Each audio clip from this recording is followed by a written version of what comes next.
Think back to middle school for a second. You don't have to enjoy it. Just go there for a moment. Somewhere around 11, 12, 13 years old, you're sitting in a classroom doing math nobody assigned you. Silent math. The kind where you glance around the room and quietly measure yourself against everyone else. Why does she already look like that? Why does his voice already sound like that? Why does everyone else seem to be running on a faster clock than you?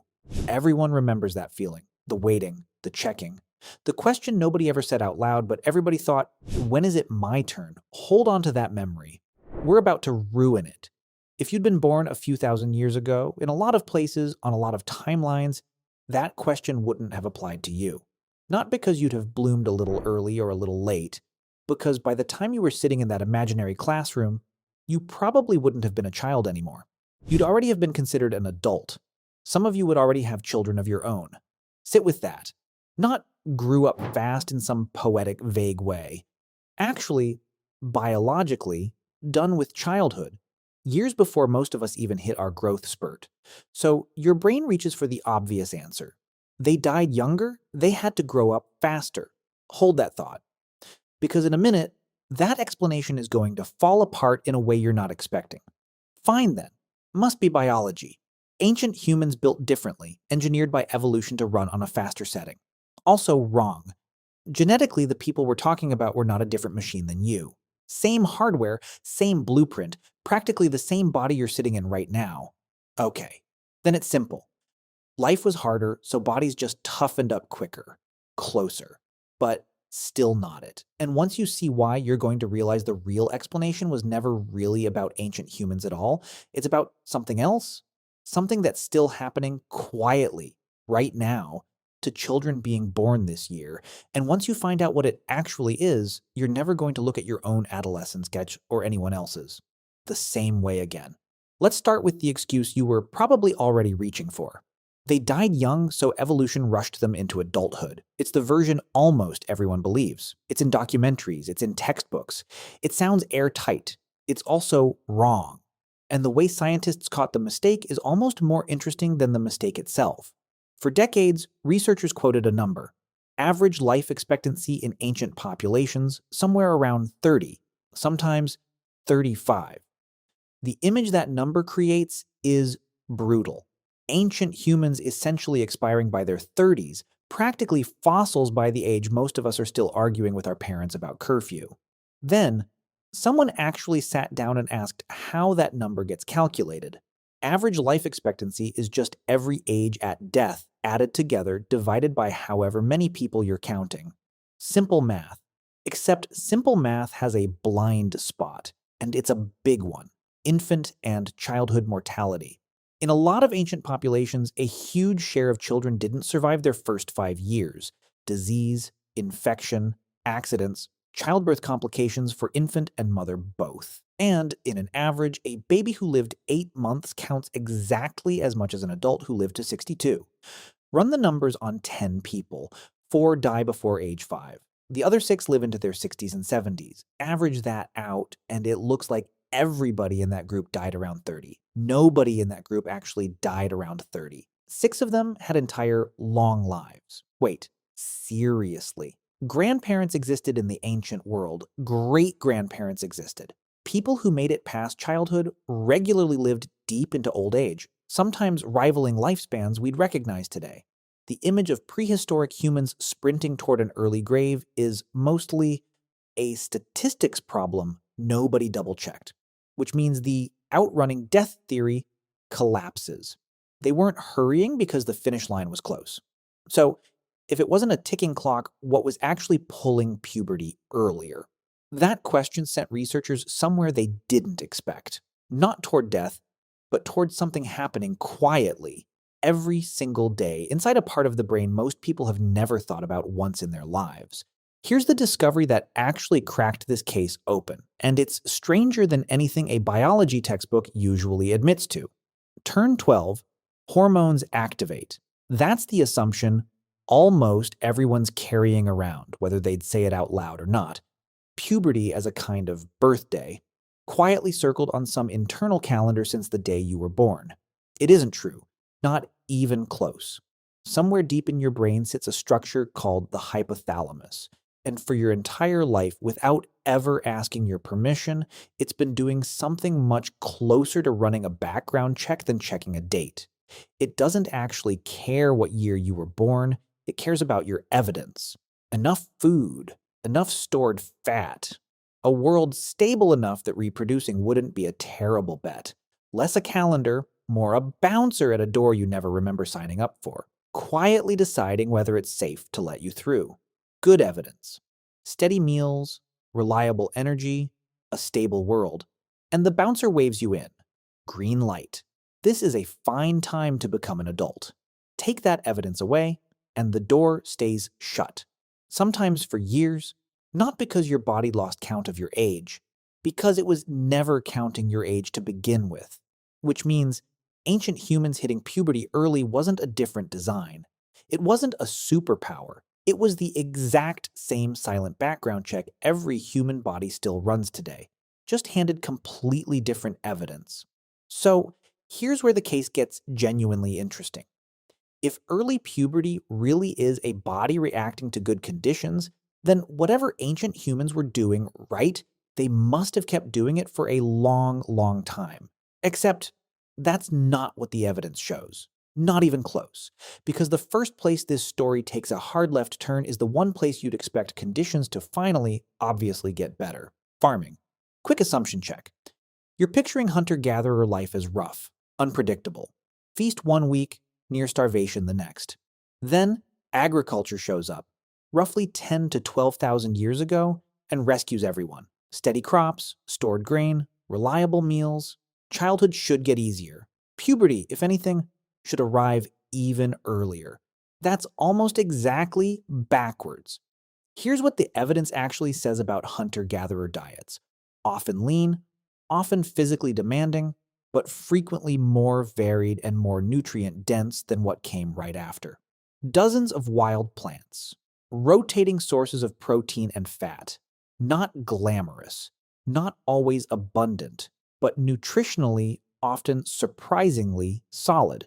Then farming arrives, and something nobody was expecting happens to human diets. They get narrower. Populations start relying heavily on a small handful of staple crops. Grain mostly, trading variety for volume. In plenty of early agricultural societies, that trade actually made overall nutrition worse, not better.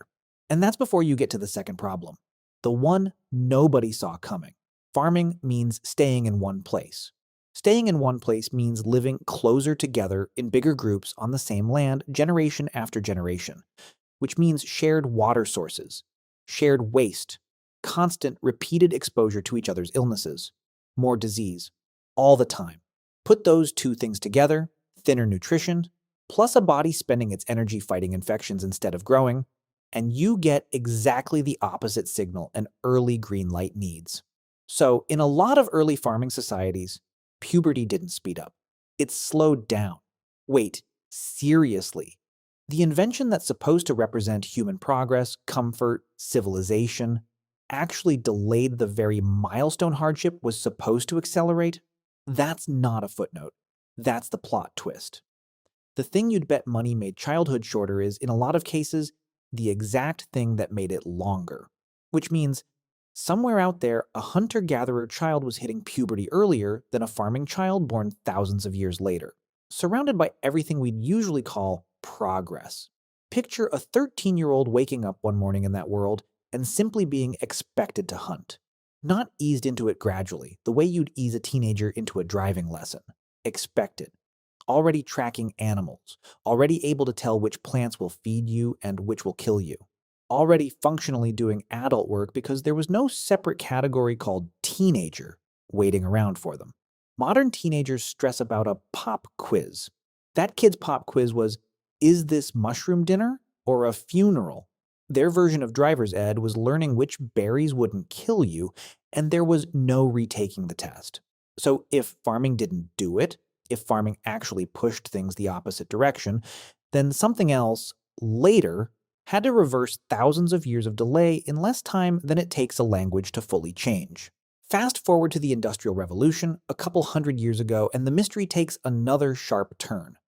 At first, things get worse before they get better. Early industrial cities were often brutal, overcrowded, disease-ridden, chronically underfed, especially for the poor. In parts of 19th century Europe, the average age of a girl's first period sat around 15, 16, sometimes later. Bodies reading rough conditions correctly and delaying, exactly like they had for thousands of years before. Then, over the following century, the evidence starts changing. Fast. Sanitation improves, public health improves, food stops being seasonal, and starts arriving in a steady stream few earlier populations ever knew. Childhood disease rates fall, and the timer starts moving. Every decade, a little earlier. Then, a little earlier again. By the mid to late 20th century, researchers comparing generations found something that should stop you cold. The average age of first menstruation in many industrialized countries had dropped by roughly 2 to 3 years compared to those earlier, harder decades. 2 to 3 years. Read that again. That's not a statistical wobble. That's an entire chunk of childhood, years of it, quietly deleted from the calendar in under 100 years. Faster than almost any other measurable biological shift in recorded human history. Somewhere inside that shift is the exact classroom moment we started with. The silent math, the glancing around the room. Just quietly sliding earlier or later, decade by decade, depending entirely on which century you happen to be born into. Wait, think about what that actually means. It means the ancient humans were just different story was never true. It means an entire, measurable slice of childhood can vanish or reappear within a handful of generations, purely based on what bodies are being fed. Same ancient system, same part of the brain, just handed different evidence and adjusting its verdict in real time, within a single lifetime. This was never really a story about ancient humans being unusual. It was a story about every body, ancient and modern, running the exact same test and getting whatever answer its era handed it. And if you think that test finished running sometime last century, you're about to find out it never stopped. It's running right now, on children currently sitting in classrooms. And the results are starting to look uncomfortably familiar. Over the last several decades, researchers tracking puberty onset noticed something odd. The timer, which had been dropping steadily for a century, didn't level off the way most expected. It kept dropping. Girls showing early signs of puberty at 9, at 8, in numbers, significant enough that pediatric researchers started openly debating whether the textbook definition of normal needed to be rewritten entirely. The first suspect was an easy one: childhood obesity. Body fat isn't just stored energy sitting around doing nothing. It's an active signal, chemically shouting, resources are abundant, straight at the exact same background check system we've been talking about this whole time. More stored fat, especially in girls, has been linked again and again to earlier onset. Case closed, right? Except researchers kept finding earlier puberty even in kids who weren't carrying extra weight at all, which meant something else had to be involved. That's when attention turned toward chemistry. Specific compounds in some plastics and everyday products capable of interacting with hormone signaling in ways still being mapped out. Not proven, but present and suspicious. Then came another lead: artificial light. Constant screens and indoor lighting disrupting hormones tied to the body's internal clock. The same clock, it turns out, tangled up with the one deciding when puberty begins. And then, almost as an afterthought, researchers found something that shouldn't have made any sense at all: stress. Chronic childhood stress in some studies doesn't delay puberty the way everything we just covered about famine and hardship would predict. It accelerates it. Wait, what? That's backwards from every rule this investigation just established. Hardship was supposed to mean wait. Except apparently for some kinds of modern stress, the body reads it as something closer to danger, and treats danger as a reason to rush toward adulthood, not away from it. Here's where this stops being a list of causes and starts being one enormous coincidence nobody predicted. A hunter-gatherer child's body sped toward adulthood because conditions looked stable and abundant. A modern child's body, in some cases, is speeding toward adulthood too, for almost the opposite reason: overabundance in one case, overstimulation and stress in the other. Two completely different worlds, quietly arriving at the same biological finish line. Which means the background check your body has been running since long before your species had a name for itself was never built to understand a phone. It has no idea what a group chat is. It cannot tell the difference between a genuine famine 3,000 years ago and seeing 1,000 curated, filtered versions of other 10-year-olds before breakfast. It just knows, stress detected, act accordingly. Evolution built an extraordinarily precise instrument, then handed it a world it was never calibrated for and told it to keep working anyway. It's still trying. And behind every one of those statistics is an actual kid, living through it with no idea any of this is happening inside them. That's the part where the biology stops being the point, because underneath every one of these numbers is a person who actually lived it. Picture a girl somewhere in the deep past in a world where puberty arrives early and childhood, biologically, ends fast. Her body becomes capable of motherhood years before modern society would consider her anywhere close to ready, emotionally, socially, in any sense that matters to us now. That's not a comfortable image, and it isn't supposed to be. It's just true. Her body reached a milestone on a completely different schedule than the readiness we now expect to travel alongside it. Now, picture a parent in that same world, watching a child cross that line early into a version of adulthood almost unrecognizable to us. No slow, cushioned decade of figuring yourself out. No extended adolescence. Just, you're needed now, so you're considered ready now, whether you feel it or not. And now, picture a parent today watching a 9-year-old's body begin changing years before their own did, quietly wondering whether that's biology reacting normally to modern abundance, or something in the environment shortening a childhood that was never supposed to be this short. Two different worlds, two completely different sets of evidence, somehow arriving at strikingly similar timelines. That's the detail that should genuinely unsettle you. This was never really about age. Puberty was always the body's best, most honest guess about the world it was about to hand someone. So what actually changed? Here's the reveal. The entire investigation was building toward. It was never ancient humans. Genetically, the switch inside you right now is nearly identical to the one a person carried 30,000 years ago. Same hardware, same question, running in the background of every human body that has ever existed. Is this a safe world to grow up into? What changed was everything that switch has been handed as evidence. Generation after generation. Famine, then farming, then crowding and disease, then industrial hardship, then sudden abundance, then a stranger, newer kind of abundance made of plastic and screens and processed calories that did not exist when the system was first built, which means something almost poetic just happened, without anyone ever announcing it. After thousands of years of drifting further and further from it, some of today's children are, quietly, arriving back near the same early timeline hunter-gatherer children once had. For reasons that have absolutely nothing to do with hunting or gathering, or anything our ancestors would recognize at all. The story didn't end. It circled back.